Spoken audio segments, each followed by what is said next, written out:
Does this really need an intro? I mean, come on. Ba-da-ba-ba-da-ba-ba. Hello everybody, welcome to Thumb Together. My name is Andrew Fantasia, doing my best Freddie Mercury look here. Turns out growing a mustache is not an easy feat. I don't know. I think in the 80s, whatever was in the water, people could just grow facial hair thicker and more luscious, but nowadays, not happening. This is the best I could do. Sorry, darlings. But we're not here to talk about my facial hair yet. We're here to talk about Bohemian Rhapsody together. Now, as always, if you enjoy this video, please feel free to give it a thumbs up and give some love to that subscribe button as well. Find me someone to subscribe. Find me someone to subscribe. I better stop before I get ahead of myself. Bohemian Rhapsody is the story of Freddie Mercury and of Queen. It's a biopic we've been waiting for a very long time. I've been following this movie for a very long time. It's been out there, being made, being unmade, being made again, being slightly unmade again. So much drama. There was more drama queens in the actual making of the movie than there were in the actual band of Queen. And that's saying something, darling, trust me. But after all is said and done, the smoke is finally cleared, and we now have Bohemian Rhapsody. We have the biopic that we've been waiting for. Does it, in fact, rock us? The plot of Bohemian Rhapsody begins in 1970 with the formation of Queen, you know, when Freddie meets up with the rest of the band and they get together and they're like, yeah, let's form a band now. And it ends in 1986. I think it's 86. It ends with their concert at Live Aid in Wembley Stadium. And all the shenanigans that happen in between make up the bulk of this movie.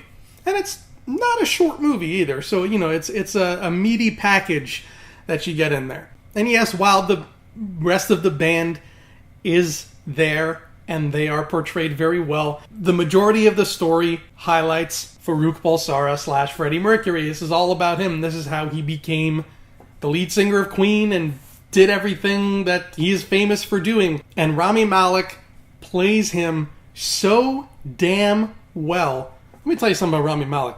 This guy is going to win something for this performance. He's going to win, I don't know what, I don't want to say Oscar, I don't want to say Golden Globe, because I don't know yet, but he's going to win something, okay? Just, if you're Rami Malek and you're watching this right now, a word of advice, my friend, find a shelf in your home and clear some space on that shelf, because you're going to fill it with a gold statue of something.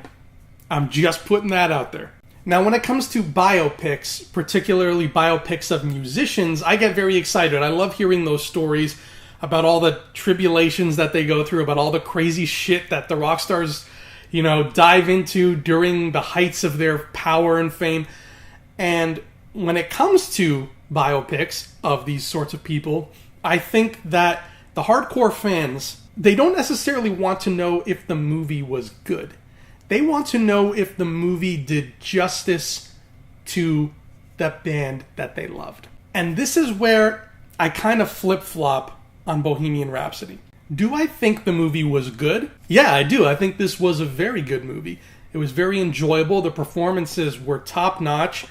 It had a lot of highlights of Queen's career stuck in there. It was great. Do I think it did justice to Queen? And do I think it did justice to Freddie? And that I don't think I can say that it does.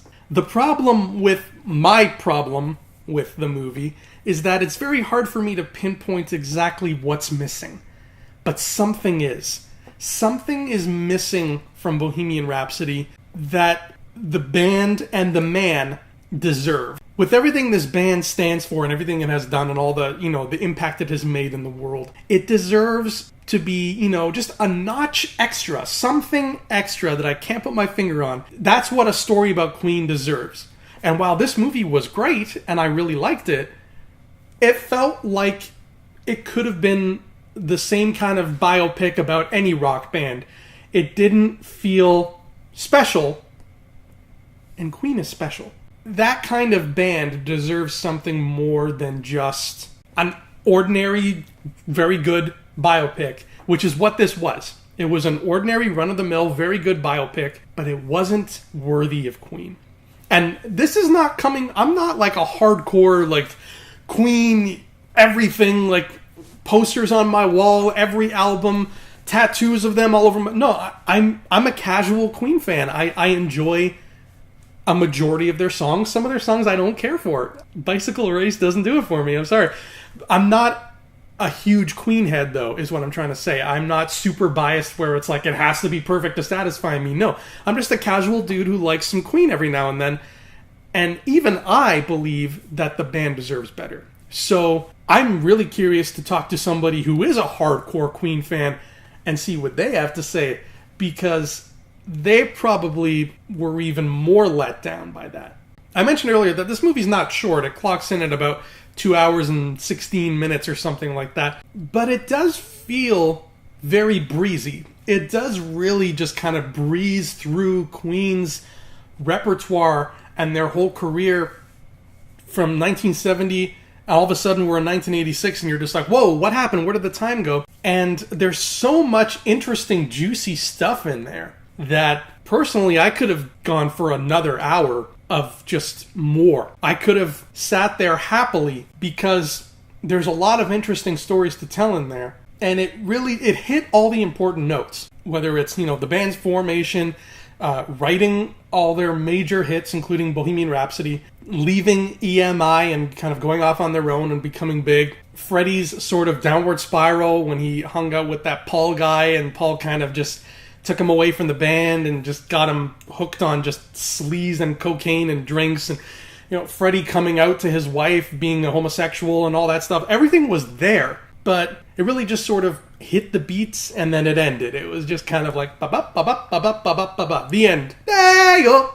Not to keep saying the same thing over and over, but it's Queen, baby. And Queen deserves a little better than that. Now, we live in a world where I guess 3-hour movies don't exist anymore. They just don't. Everything that's longer than 2.5 hours just becomes a Netflix series now. So I don't know. Maybe this would have worked better as a Netflix series. I personally would have been totally fine with a 3-hour epic Queen documentary. And you know what? I just said the word epic, and I think that sums it up. The movie was very good, but it wasn't epic. And everything Queen ever did, everything this man, Freddie Mercury, ever did when he was on stage was epic. There's no doubt about that. The only scene that really personifies that epicness beautifully is the finale of the movie at Wembley Stadium during Live Aid. The Live Aid scene, like I was getting choked up. Like I had, tears in the corners of my eyes. I had goosebumps, and I wasn't even born. Like, I don't remember Live Aid. It's not like I'm watching and being like, oh my God, I remember this like it was yesterday. Look at that.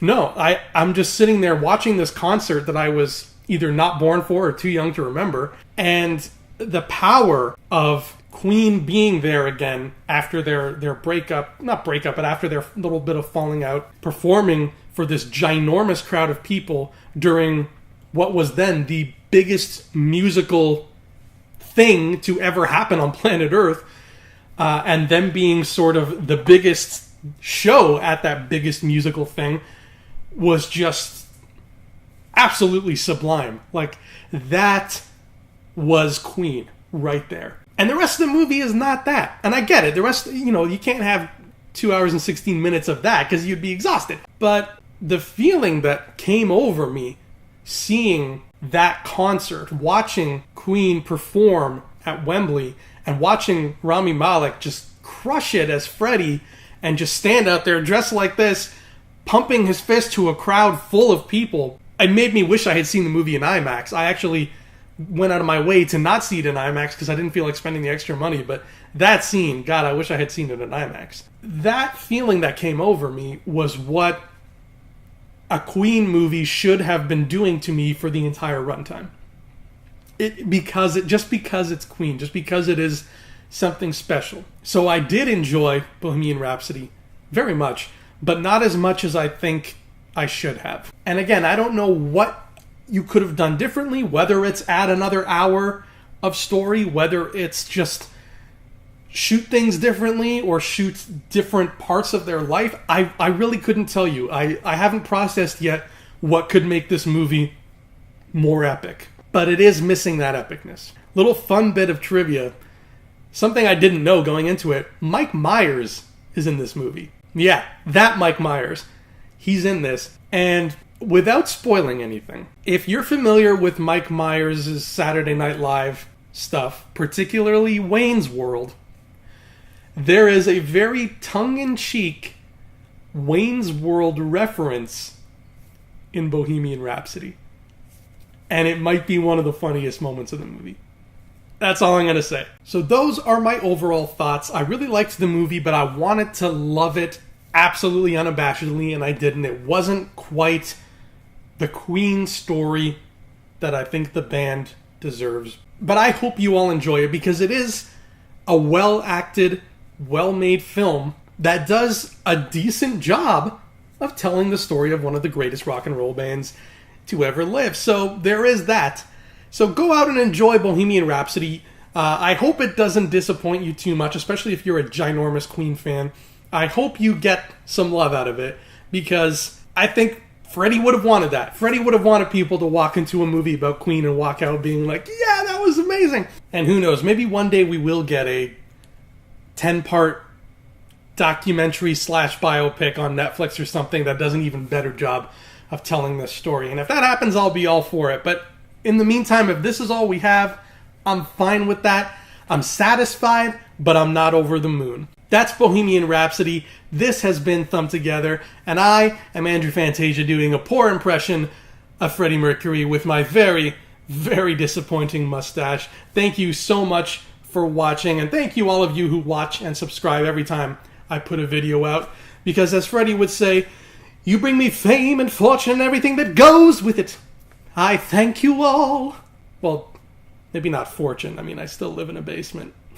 But that's Thumb Together. I'm Andrew Fantasia. I will see you next time, and until then, adios, darling.